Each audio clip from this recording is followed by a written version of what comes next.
I want to make a video about a couple of concepts from stone tool making or from knapping. The use of heat treatment to make something easier to knap, and prepared core flaking, which is a certain way of staging what you're going to do before you do it in stone tool making. I'm not a knapper, and I think it would be good if I had more experience on a personal level with these things. But it comes up because I'm trying to make sense out of something, which I'm going to show you here. If I can get this thing to reverse. Yeah, so I'm trying to make sense out of some things that I observe that are different in these different stone tools that I brought back from the desert.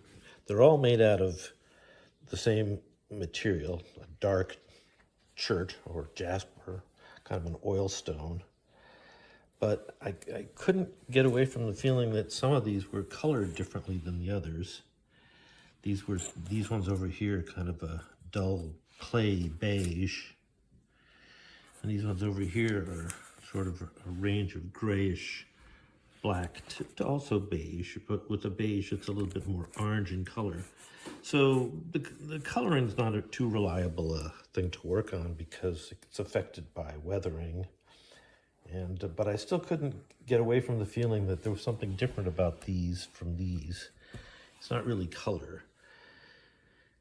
It has to do with how smooth these surfaces are. And it was only at some point that the idea that if you heat treated a rock, it would break in a smoother flake. It was only after a while that I learned that idea. So what turned out to be true is that the things that are made with the prepared core flaking, which you can see by the single flake at the back,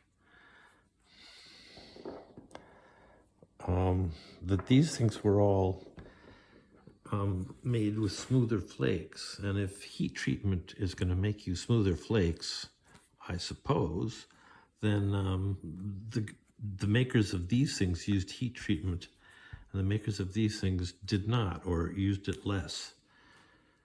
So I learned from the, what are they called? The Puget Sound Knappers heat treating guide, that different temperatures of heating and different durations of heating affect the result. And so knowledge of how to heat treat the rock beforehand might have been a significant part of the stone tool making.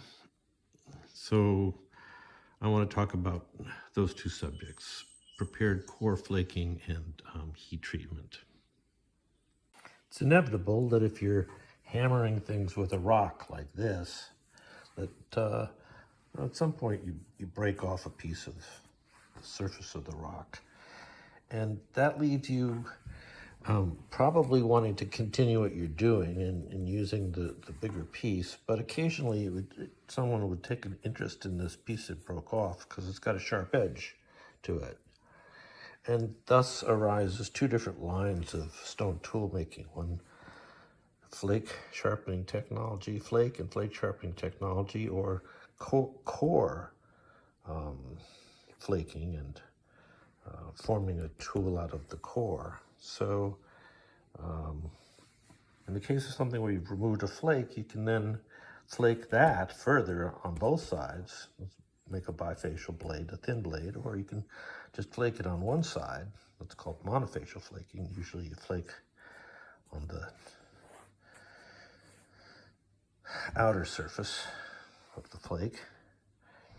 But there's another possibility which arises when you start realizing that the shape of this could be controlled a little bit if you had arranged some flake scars already, if this has already been broken and flaked, that maybe the arrangement of scars left behind is advantageous to what the shape that you're going to get when you break off the flake.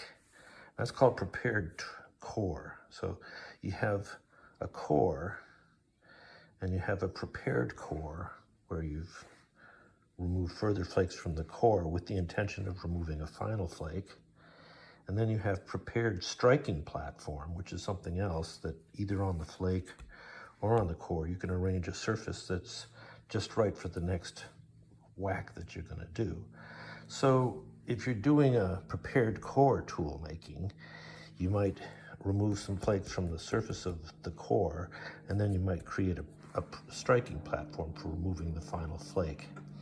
But what was interesting to me was the realization that these items that were a different color and smoother flakes, which I thought might be heat treated, were also the ones that were done with prepared core flaking. Prepared core flaking, the clue is that the backside's one single flake surface like that.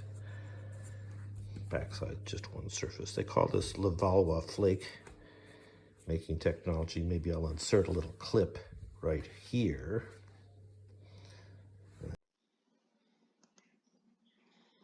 Okay, we're watching this video on Wikipedia about this prepared core technique. So you got to rock the core, you remove flakes from it, and then bang, your final tool is made.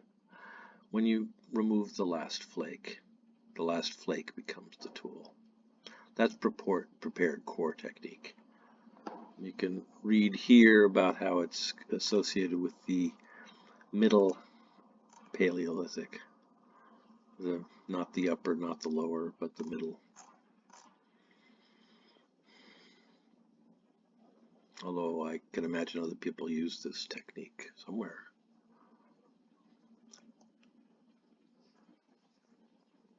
And then now we're back, and now we're going to take a closer look at these materials and objects one by one, because I want to illustrate the basic example I was going to give was this one. These two things, they're both axes. The bit is here and here. And you can see the logic of how simply and cleanly the flakes were removed. One blank, blank, blank. Sort of spiraling down on that. And then whack, the whole thing was taken off. The last flake you make is the one that finishes the piece. Except this is sort of transitional, and there's a little bit of additional flaking after that. Similarly, with this lovely thing, look at how the progression of flakes goes down that. Those were all flakes removed from the original core, and then somehow a surface up here was prepared. Probably the last step of preparing the core is preparing a striking platform for that final flake that's removed. Now, someone who is a napper might, I hope, watch this video and give me some insight into this, because these things seem to have smoother surfaces. It's not just the color. There's something sort of visually different about this and this. This is made with these smooth, wonderful large flakes. And this, the flakes are large, but they kind of rough and not as successful. More like you're working against the grain. It shows up on this one. And I'm going to propose that this one wasn't heat treated or wasn't treated in the same way. If we look at blades, the simplicity of this is clear. The concept of the design of it was all there before the flake was removed from the core. It's prepared core blade. Then there's some additional stuff on it after it was removed from the core. It's not completely finished before it's removed. And it's got some use wear.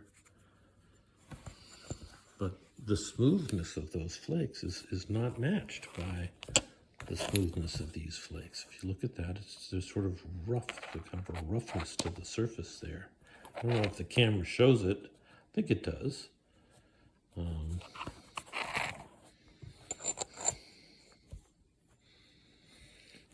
These guys, they have nice smooth surfaces where they can, but even so, the surfaces are sort of grainy in a way that these ones aren't. So I don't know if heat treatment explains it, but it's like these prepared core items were heat treated And these bifacially flaked things, these are bipoints. Some more bipointy than others. Bipoints and crescent. The surface texture of this crescent is very rough. I suspect that's either because it was weathered longer, having been on the surface at the end before erosion exposed these other things, or maybe for some chemical reason it's been pitted slightly. But that's a very rough surface, completely different from this surface. Again, single surface. So these things are monofacial, but they're monofacial by prepared core preparation, not just monofacial because you only flake on one side. I don't know if that's clear. So the suspicion then is that these were made by a different type of people. And you suspect that they're older because they're sort of more simple. They're not interested in thinning blades particularly. Not that these guys were all that thin. But the whole concept of a blade seems to only appear in this form here. So, two different things. There are some common features. Not only are they made out of the same material, but these axe heads have the same mystery behind them. And perhaps a napper can make a suggestion about this one, but they're very rough on the side that would have been attached to the handle, meaning you couldn't hold this in your hand. It'd have to be in a handle. But what would be the advantage of having jagged edges on a handle? It's a different mystery, and whatever the reason was, both makers of this and this didn't mind those rough edges, and in fact they seem to prefer them, which to me suggests the use of a glue, because this would help attach this to the handle. But that's just pretty unjustified, other than the fact that on this one there's enough of a stain right here and here that it's possible that the material, if there was a glue, would still have a residue to be found. Well, there's no such thing that I can see on these guys. So we're left with questions, but